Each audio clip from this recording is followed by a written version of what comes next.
نے بار نے بلایا. آپ کا بہت شکریہ. ایکچولی میرے لیے بہت ہی باعث فخر ہے کہ میں یہاں ہوں. میں بس ایک دو چیزیں ہی کہنا چاہوں گا, کوئی زیادہ تقریر نہیں ہے یہ. میں خالی کہنا چاہتا ہوں کہ جو اوتھ ہے یہ صرف الفاظ نہیں ہیں, یہ ہم نے پڑھ دیے, یہ صرف الفاظ نہیں ہیں, بہت گہرے معنی رکھتے ہیں. اور یہ ہم اپنے کیریکٹر پہ, اپنے سول پہ ایک چارج کریٹ کر رہے ہیں, ایک آبلیگیشن کریٹ کر رہے ہیں کہ ہم نے جسٹس اور سچائی اور رول آف لاء کے لیے کام کرنا ہے. یہ ایک آبلیگیشن آپ خود انڈرٹیک کر رہے ہیں, اور یہ کوئی آپس میں نہیں ہے بات, اس میں اللہ تعالیٰ بھی شامل ہیں, اور اللہ تعالیٰ کو حاضر ناظر کرتے ہوئے آپ نے یہ اوتھ لیا ہے. تو اس کو بس لفظ مت سمجھیے گا, یہ کافی سیریس چیز ہے اور بڑے گہرے معنی رکھتی ہے. اور یہی ایک کمپس ہے, یہ اوتھ میں سمجھتا ہوں کہ اتنی بڑی گائیڈ لائن ہے, ایک کمپس ہے جو آپ کو بتاتا ہے کہ ڈیفیکلٹ سچویشن سے کیسے فیس کرنا ہے. آپ کو جب بھی کبھی مشکل آئے تو ذرا اوتھ پڑھ لیجئے گا, تو آپ کے سارے معاملے حل ہو جاتے ہیں. اوتھ کو دیکھ لیا کریں. یہ آپ کی ایک شیلڈ بھی ہے. جب بار اور پروفیشن کو اگر کھڑا کرنا ہے, جوڈیشری کو کھڑا کرنا ہے, تو یہ شیلڈ ہے. اس کو بس پڑھ لیا کرے تو شیلڈ بھی بن جاتی ہے, پروٹیکشن بھی مل جاتی ہے. اور یہ خالی ایک پرومس نہیں ہے جو آپ نے ابھی پڑھا سب کے سامنے, یہ ایک بہت سیکرڈ ٹرسٹ ہے جو آپ نے اللہ تعالیٰ کے سامنے, اس کو اللہ تعالیٰ کو حاضر ناظر جانتے ہوئے اور اپنے ضمیر کے ساتھ یہ فیصلہ کیا ہے.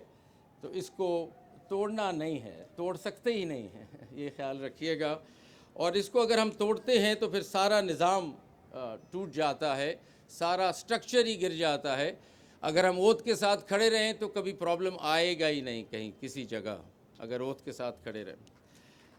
اور میں ادھر ایک کسی زمانے میں ہم نے ہائی اسکول میں ایک بہت مشہور ناول پلے پڑھا تھا, آپ ضرور اس کی کاپی لیں, پڑھیں, فلم بھی بنی ہے اس پہ. اے مین فار آل سیزنز ایک بہت مشہور پلے ہے, اور یہ سر ٹامس مور جو لارڈ چانسلر تھے انگلینڈ کے, تو ان سے کہا گیا تھا کہ آپ اپنے اوتھ کی خلاف ورزی کریں اور ہنری دی 8 کی شادی پہ مان جائیں. تو وہ نہیں مانے اور ان کو پھر سر قلم کر دیا گیا تھا لارڈ سر ٹامس مور کا اس زمانے میں. تو وہ پلے میں لکھتے ہیں کہ یہ اوتھ جو ہے ایسے ہی ہے جیسے کہ آپ پانی اپنے ہاتھ میں لے کے کھڑے. یہ اوتھ ایسے ہی ہے, اور یہ آپ لوگوں کے لیے خاص طور اس طرح ہی ہے جس طرح پانی لے کے آپ ہاتھ میں کھڑے ہیں. یہ آپ کا سول کانشنس اس کے اندر ہے. ہاتھ کھولا تو بس نظر نہیں آئیں گے کہاں گئے, ہاتھ نہیں کھولنا, اس طرح ہی رکھنا ہے اگر اوتھ کو سنبھالنا ہے. تو یہ بڑی خوبصورت تشبیہ ہے, میں انگریزی میں بھی پڑھ دوں کیونکہ وہ لینگویج اس کی اپنی ہے. When a man takes an oath, he is holding his own self in his own hands like water, and if he opens his fingers then he needn't hope to find himself again. آپ کا کچھ نہیں بچے گا, آپ گئے پھر. تو یہ یاد رکھیے گا, اس کو ہاتھ کو یوں دبا کے رکھنا.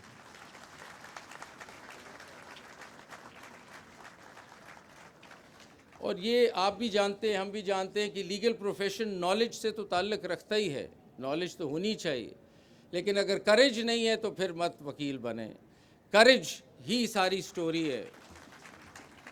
کریج کہ انجسٹس اور ناانصافی کے سامنے کھڑا ہونا کا کریج, ڈیفینڈ کرنا, ڈیفینس لیس کو ڈیفینڈ کرنا, اپ ہولڈ کرنا لوگوں کے رائٹس کو, یہ ساری چیزیں کریج مانگتا ہے. تو نالج تو بالکل ہونی چاہیے, لیکن کریج ذرا ہونا چاہیے.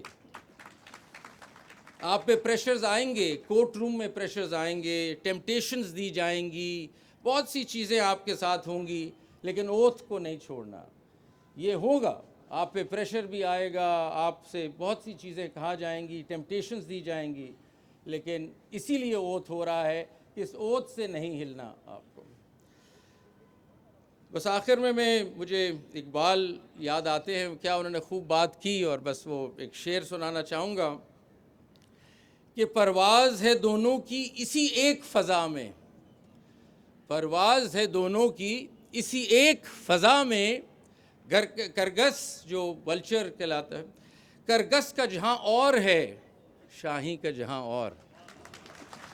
Good luck, thank you, all the best. بہت شکریہ بلانے کے لیے, بہت شکریہ.